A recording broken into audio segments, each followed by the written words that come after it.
Que a graça e a paz do Senhor Jesus esteja sobre tua vida. Nos reunimos aqui nesta manhã feliz, porque Deus marcou um encontro conosco. E você que está vendo essa mensagem, ouvindo essa mensagem, saiba que Deus, esse Deus que nós pregamos neste lugar, está aí com você. O tema da nossa mensagem hoje é muito simples: o retorno. O retorno. Nós gostamos, né? A maior parte das pessoas gostam de viajar, mas retornar para casa. E quando a gente chega a uma certa idade, como eu, a gente não vê a hora de voltar para casa. A nossa cama é a única do universo. É a que mais nós nos sentimos bem. Então, pensando nisso, nós vamos meditar hoje sobre retornando a um lugar do encontro com Deus, o retorno. E vamos usar o texto de Gênesis, capítulo 35, do verso 1 ao verso 15. A ideia central dessa história é Deus chamando Jacó a voltar para Betel, para renovar a fé de Jacó. E também a abandonar todos os ídolos e ter uma restauração na adoração. E Deus também quer reafirmar as suas promessas. O mesmo chamado que Ele faz hoje a todo o pecador, a todo filho, a todo crente afastado. Jacó, ele tinha promessas de Deus. Você tem promessas de Deus. Talvez alguém aqui nem sabe, eu tenho promessas de Deus. A Bíblia é um livro de promessas. Tem mais de 3.000 promessas de Deus para você.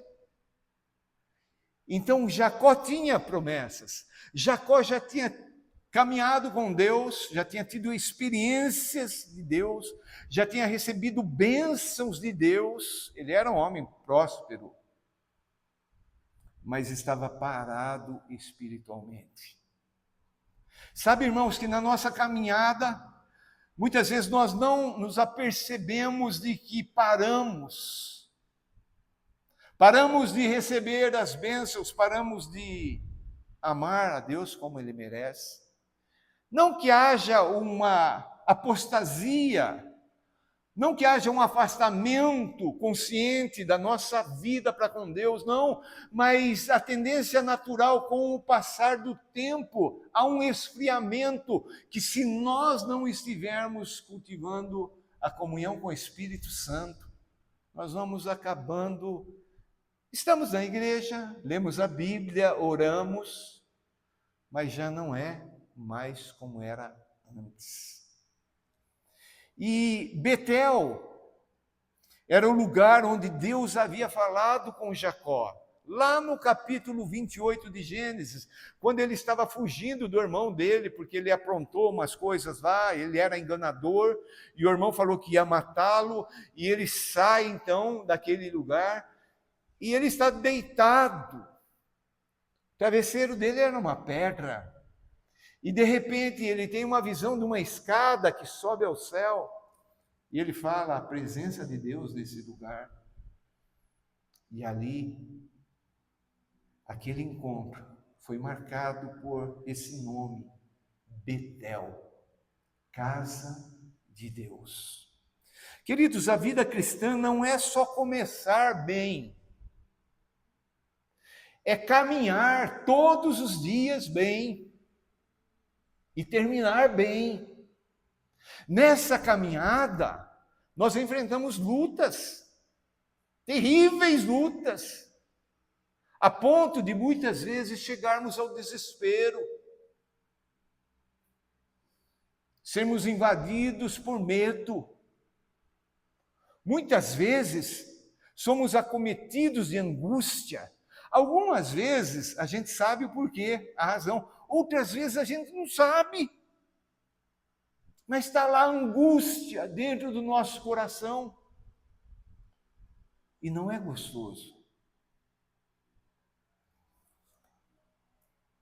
continuar andando com Deus.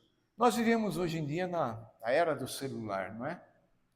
Você pega o celular, você carrega o celular e você vai usando o celular. Mas chega um momento, o que acontece? A bateria acaba. E precisa ser conectado novamente à fonte de energia. A nossa vida com Deus é assim.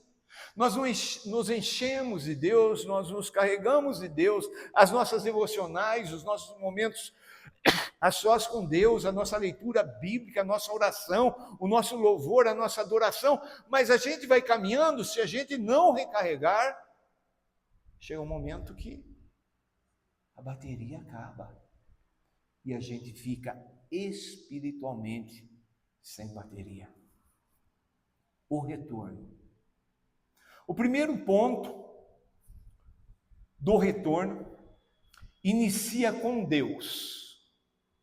Olha lá no verso 1, Gênesis 35. Disse Deus a Jacó. Quem que falou? Foi Deus.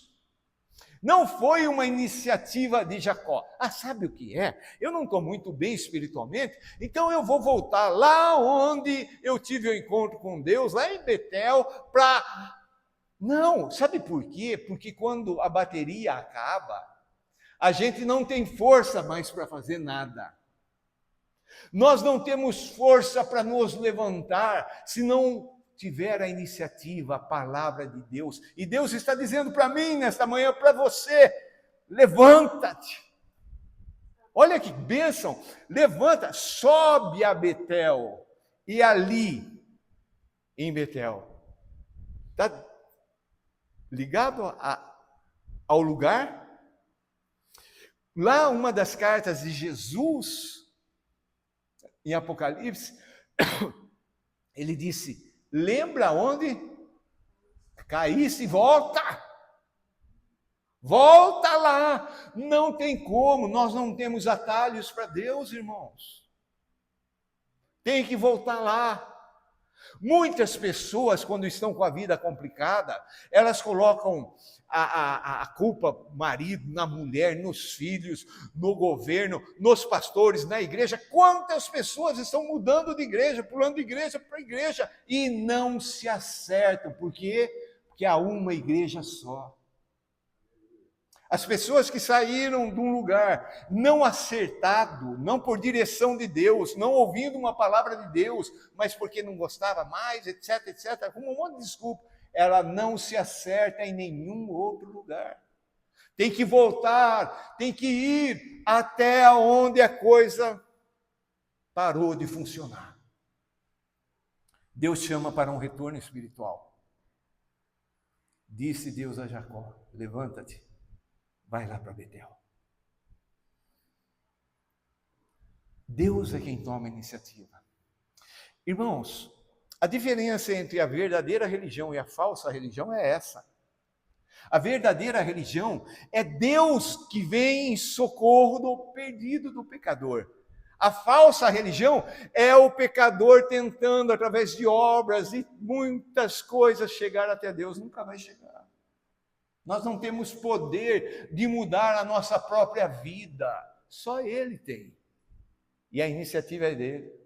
Sabe, muitas vezes a gente fala assim, quando eu me converti, quando eu aceitei Jesus, não fomos nós, foi Ele. Ele que veio em nosso socorro, Ele que nos chamou, Ele que nos convenceu do pecado, tudo, a iniciativa é dele, é de Deus. Então, Deus manda voltar lá. Betel significa casa de Deus. Ali onde você teve um encontro com Deus, volta lá.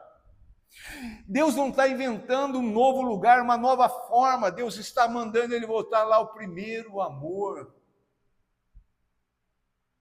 Hoje as igrejas estão procurando estratégias, metodologias com um único desejo: crescer. Não é que as pessoas sejam salvas, quer crescer.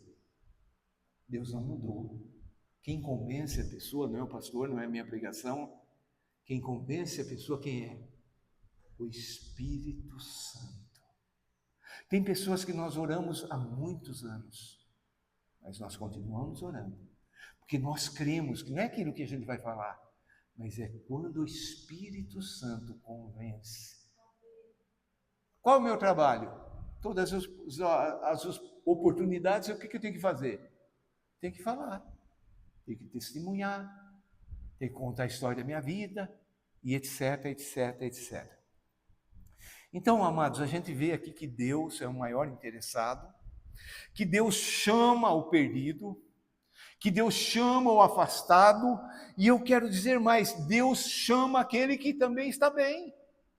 Porque a nossa tendência é caminhando e vai se tornando tudo monótono, a Bíblia, a leitura, o culto, os cânticos. Então precisamos sempre desse reencontro, desse renovo que só Deus pode fazer. Você usa GPS? A minha esposa, ela acha um tanto estranho a maneira que eu uso o GPS. A pessoa que fala no meu GPS, a coisa que ela mais fala é recalculando. Eu saio da rota que ele manda e daí recalculando. É porque eu sei onde eu quero chegar, não é? Quando eu não sei, eu obedeço ali, não é? Então, queridos, Deus também, Ele nos guia. O Espírito Santo está aqui para quê? Uma das funções dele é nos guiar. Lá no Antigo Testamento há uma palavra de que a voz nos segue dizendo: este é o caminho, andai por ele, ou andai nele. Então é Deus, é Deus, é Deus. Amém?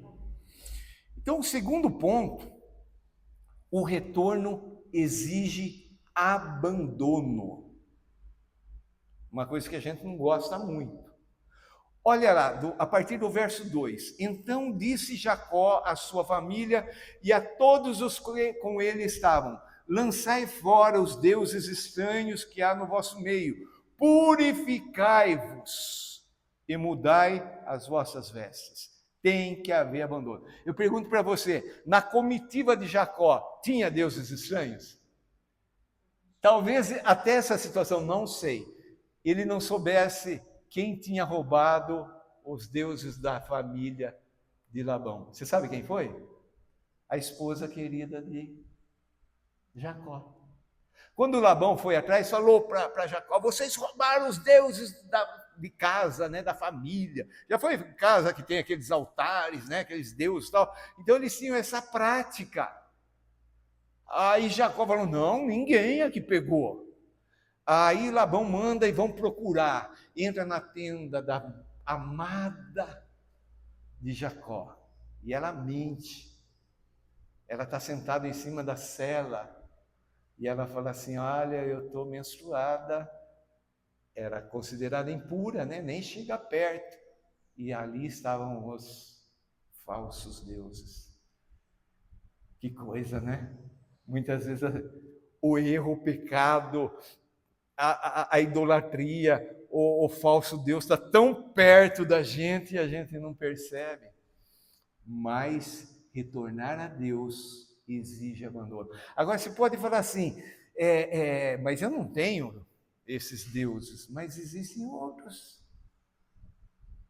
Existem outros. Nós evangélicos, nós descemos a lenha na idolatria católica, mas hoje em dia no meio evangélico há uma idolatria. Se assiste aos shows gospel, as menininhas lá tudo olhando os cantores de Deus e gritando: ah! Tirando foto e etc, etc. Idolatria. Né?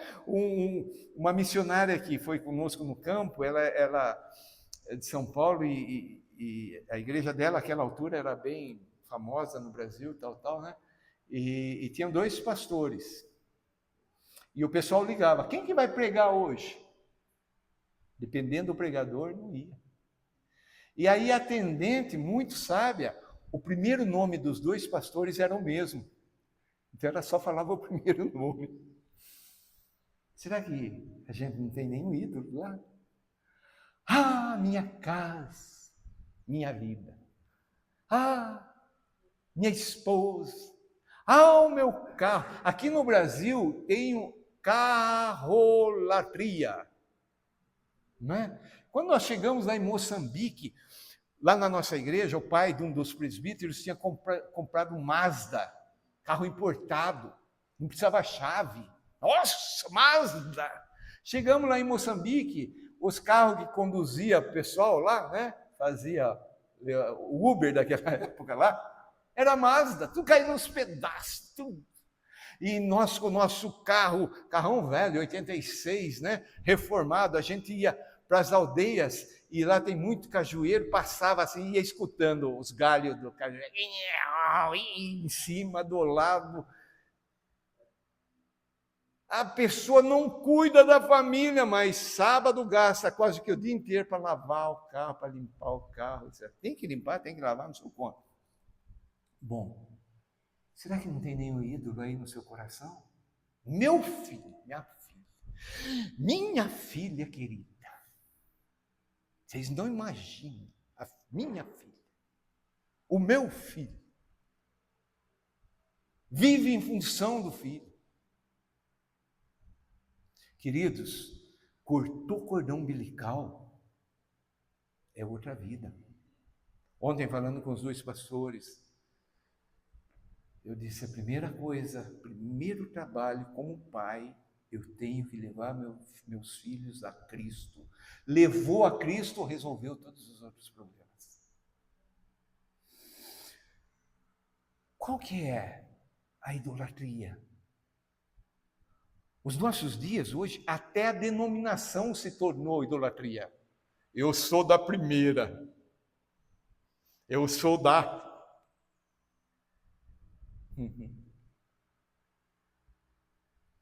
A gente precisa falar assim, eu sou de Jesus.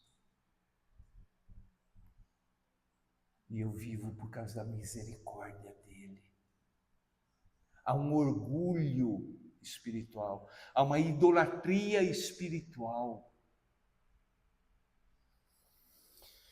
Então, antes de subir a Betel, a casa de Deus, era preciso purificação, abandono. Hoje em dia, né, tem pessoas que são... O ídolo é o dinheiro. É tudo por causa do dinheiro, tudo em função do dinheiro. Outras, orgulho. Sabe com quem você está falando? Louvado seja eu, glórias a mim mesmo. Pecado oculto. Tem crente que tem um pecadinho ali de estimação oculto, ninguém sabe, mas ele está ali acariciando, não confessa. Um pecado dos nossos dias que é pregado até nos púlpitos, autossuficiência. Você consegue, você é o bom, você tem poder, você é, a pessoa vai... Nós não somos nada, irmãos. Se não fosse a graça de Jesus, nenhum de nós estaria aqui. É Ele, é Jesus. Eu dependo dele para tudo. Então, a autossuficiência.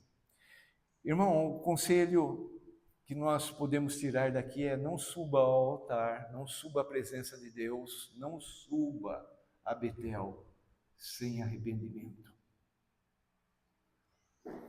O evangelho começa com arrependimento. João Batista: arrependei-vos, porque é próximo, é chegado o reino dos céus.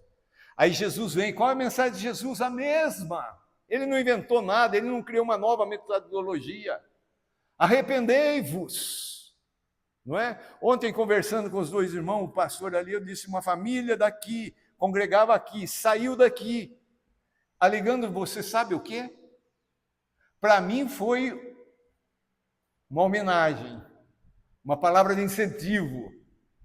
O Kiko fala muito, prega muito sobre o pecado. Eu vi um podcast, uma pastora esses dias atrás, ela falando assim, a nossa igreja nós não falamos de pecado. Jesus é o principal, é o início de tudo, arrependimento, não é? Então nós não podemos... Já viu aquelas pessoas que sobem em montanha, põem aqueles negócios? Eu acho a maior loucura do mundo. Eu nunca vou fazer aquele negócio. Eu acho, mas tem gente que gosta. Você já viu eles fazerem a maletinha deles? Não é como mala, nem bolsa de algumas irmãs aqui que você encontra tudo. Né, dona Maria? 17 canetas. É tudo contadinho. O que eu vou precisar? É isso aqui eu posso eliminar. Por quê? Não carregar peso. Queridos, nós também, na nossa caminhada com Deus, a gente tem que abrir mão de muita coisa. A gente tem que abrir mão. Marido tem que abrir mão da esposa. Eu não estou falando que tem que divorciar, não é nada disso, você sabe o que eu estou falando. Mulher, você tem que abrir mão do seu marido. Pais têm que abrir mão dos filhos, filhos têm que abrir mão dos pais. Eu tenho que abrir mão de mim mesmo. Falar para Deus, Deus, né? Sabe aquela pessoa que comprou um objeto, um aparelho, um carro quebrado, alguma coisa assim, vai lá onde comprou e falou, olha, eu tenho 7 dias, Deus, eu estou me devolvendo ao Senhor. Algumas peças aqui dentro não estão funcionando, Senhor. A mente aqui está horrível. Pensa cada barbaridade. Então nós precisamos entregar tudo. Quer ser discípulo de Jesus? Negue a si mesmo. Tome a sua cruz para poder segui-lo. O terceiro ponto, o retorno, olha que coisa maravilhosa, é protegido por Deus. Nesse retorno a Deus, muitos se levantam. Agora é crente, agora é fanático, não sai da igreja, né? E tantas outras adjetivos pejorativos que vão colocando sobre a gente. Não é nada de bom. Mas no meio de tudo isso, Deus nos protege. Olha ali, o verso 5.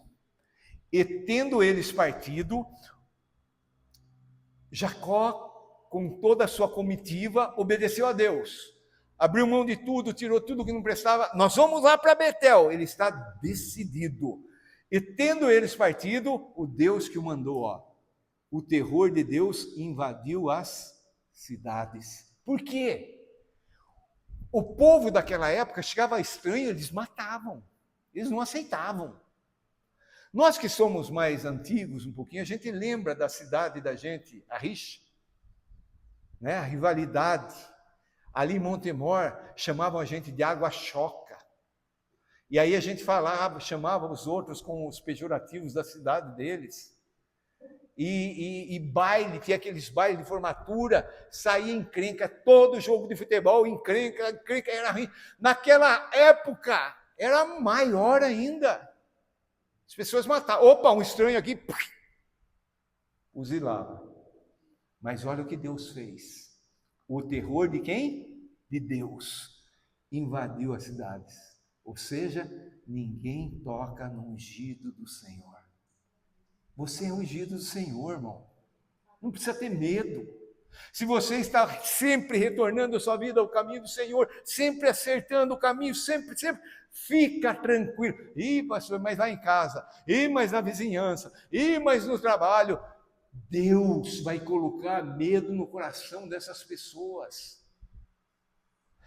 Mas eles estão falando, não é contra você, é contra ele, se você está no caminho do Senhor. Não é? Então o terror caiu sobre as cidades. Jacó estava cercado de perigos. Mas quando ele obedece, Deus age. Quando Deus dá uma palavra e eu obedeço, eu posso ficar tranquilo que Ele vai me proteger de tudo e de todos. Então eu posso afirmar que a proteção de Deus vem quando eu decido obedecer a Deus. O que eu aprendo aqui? Primeiro, que obediência a Deus não elimina lutas, mas garante a presença de Deus. Os discípulos estavam com Jesus em determinada localidade. Jesus falou, pega o barco e atravessem o mar de Genezaré, o mar da Galileia, e vem o temporal. Então eles estavam em obediência, mas a luta veio. Hoje é pregado um falso evangelho de que se vem alguma coisa contrária, é porque você está no caminho. Ah, doente, vai ter um irmãozinho, uma irmãzinha, entre aspas, abençoado por Satanás, que vai falar assim, está em pecado, irmão. Não, muitas vezes não. Se você está caminhando no caminho do Senhor, nunca. Porque Deus protege. Mas a luta faz parte. O evangelho verdadeiro que nós pregamos nessa localidade convida-nos a participar dos sofrimentos de Jesus. Tem sofrimento, não é? O caminho verdadeiro leva a gente para a cruz. Quando a gente está andando no caminho de Deus, a gente pode descansar. Está difícil? Tá. Mas Ele está no controle. Nós entregamos a direção, o volante das nossas vidas nas mãos dele. O que vai ser daqui para frente? Está com ele. Ele tem te abençoado até hoje? Então ele vai te abençoar sempre. Porque ele é fiel. Mas pastor, eu não estou sendo muito fiel. Mas ele é fiel. Ele é fiel. Bom, sabe aquela criança que vai atravessar a rua? Ela atravessa, ela nem olha para lado nenhum. A tranquilidade dela não é por causa das circunstâncias, os carros estão passando. A tranquilidade dela, sabe qual é? Ela está segurando na mão do pai. Aí ela não tem medo. Ela vai preocupar. Pai, vem do carro, pai. Não, ela vai embora. Se caminharmos segurando na mão de Deus, obedecendo a Deus, Ele nos protege. Em quarto lugar, no retorno, Deus renova suas promessas. Olha ali o verso 11. Disse-lhe mais, eu sou o Deus Todo-Poderoso. Ali no verso 10, no finalzinho, Deus reafirma aquilo que lá no Vale do Jaboque ele já tinha dito para Jacó. O teu nome é Jacó. Já não te chamará Jacó, enganador, porém Israel. Sabe o que é Israel? Príncipe de Deus. Aquele que lutou com Deus e prevaleceu. Você pode imaginar, você acha que uma pessoa consegue vencer Deus numa luta? Nós que, né? Tivemos filhos, brincar com filho, criança gosta de brincar de lutinha, né? O pai, a maior gostosura é deixar o filho achar que ele ganhou a luta. Eu venci. A gente deixa. A gente vai brincar de esconde-esconde quando o filho é pequenininho, o filho não consegue ver. E o filho pensa que se ele fechar o olho, ninguém também está vendo ele. Então ele fica assim escancarado. Aí você chama filho, ele responde, você mata a charada, você sabe onde ele está. Mas você acha, você não onde está, filho, onde está? Aí o pai vai se esconder, ele põe o pezão para fora da cortina, assim, lá de fora, para o filho encontrar. Nosso Deus é assim. Nosso Deus não está escondendo-se de nós, muito pelo contrário, Ele está nos chamando para que tenhamos esse reencontro com Ele. E Ele reafirma a promessa dele, eu sou Deus Todo-Poderoso. Queridos, ninguém pode ir contra Deus. Mas se fizer trabalho de macumba. O que é trabalho de macumba perto do nosso Deus? Ele é dono de tudo. Minha situação financeira está boa. Você está andando certinho, você está fazendo dízimo, você está fazendo tudo certinho, como a Bíblia manda, pode ficar tranquilo que vem dele a provisão. Vem dele. Então Deus reafirma o nome de Jacó, ou a mudança do nome de Jacó, a identidade de Jacó agora é outra. Mas Jacó tinha falhas? Tinha ou não tinha? Nos é pregado um Deus punidor, que é assim, você fez, ganha. Não fez a tarefa de casa, não vai ganhar a sobremesa. Irmãos, o nosso Deus não é assim. O nosso Deus é Deus galardoador. É Deus que gosta de abençoar, de dar coisas, de suprir aquilo que necessitamos. E aqui a gente percebe, amados, que uma das especialidades de Deus é o recomeço. Quando a gente vai tomar uma decisão, acho que eu falei com a Lídia esses dias sobre isso. A Lídia está conhecendo, né, um novo ministério de missões. Ela continuará, né, aqui, mas ela vai prestar serviços e também vai fazer voos. Já tem um marcado, né, Lídia? Em maio, lá para a aldeia onde ela trabalhou. Deus é maravilhoso. A gente fecha portas, acha que fechou ciclos, mas Deus é maravilhoso. E eu falei para ela assim, quando a gente vai tomar uma decisão, parece que é o final, essa decisão é para o resto da vida, não vou poder mudar, e a gente fica com medo. Não precisa ter medo, a não ser casar. Casar é para o resto da vida. Essa decisão não tem volta. Né? O nosso irmão José, esses dias, decidiu. Chegou o fim do trabalho. Loucura, né? Os pais, não sei, ainda não perguntei para o José o que os pais falaram lá. Mas é loucura. Mas não, a gente não precisa temer. Se a gente está andando em temor a Deus, é com Ele. Se Ele fecha uma porta aqui, outra porta Ele abre ali. Não é assim?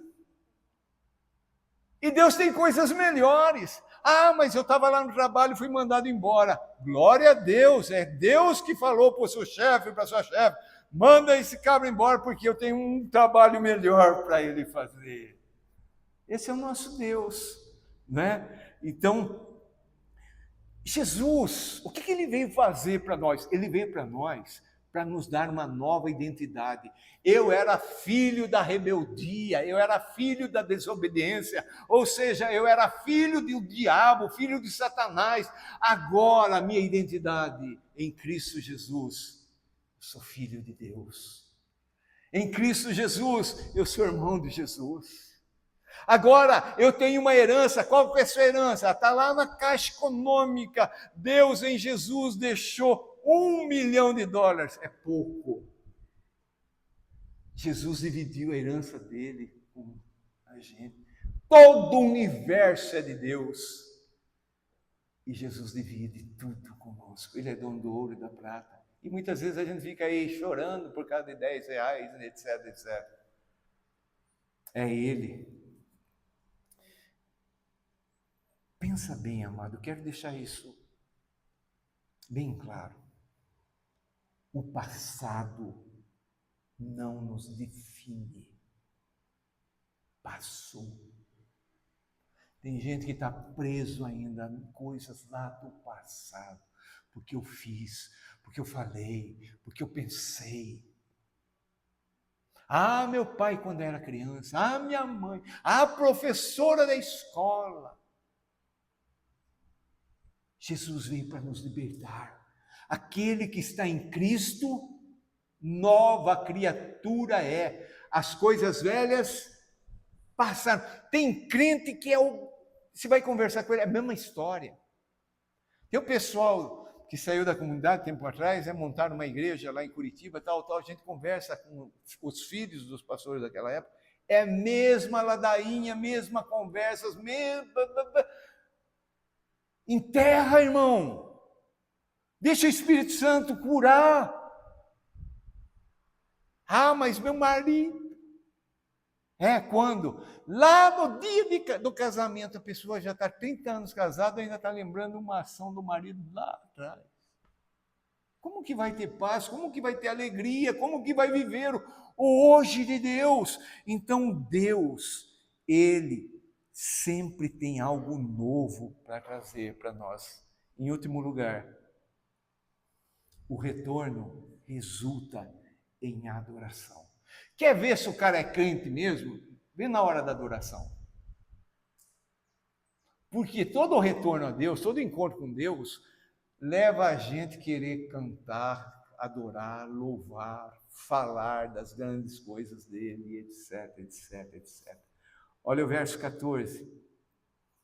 Então Jacó erigiu uma coluna de pedra no lugar onde Deus falara com ele. Voltou lá em Betel. Levantou uma coluna. O que ele está fazendo? Sacrifício.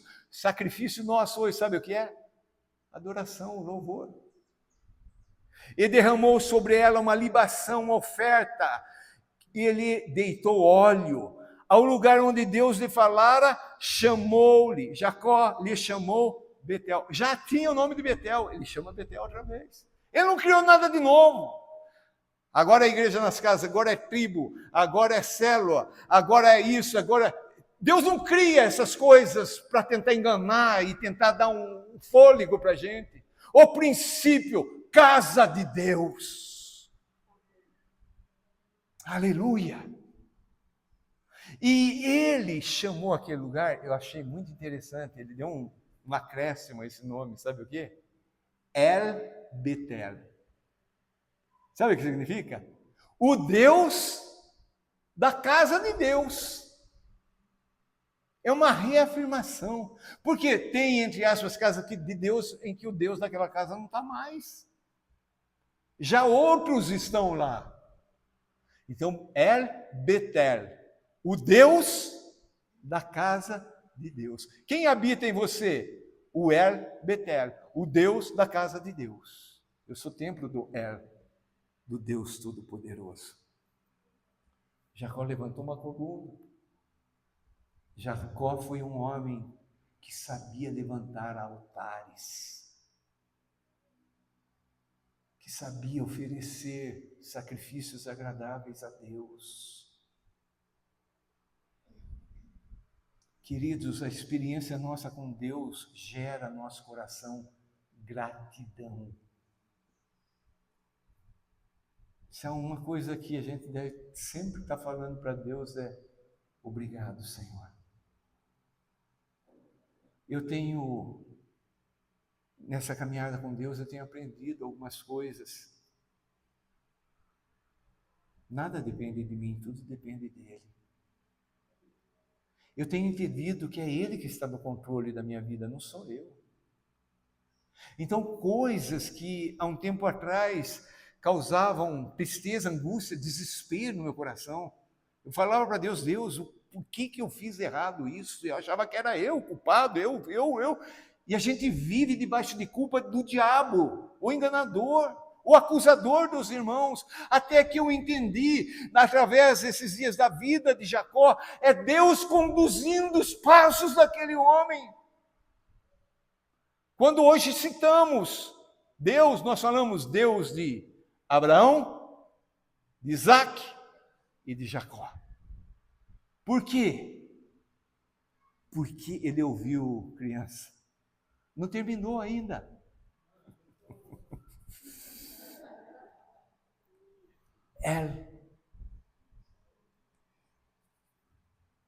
Quem encontra com Deus não sai do mesmo jeito.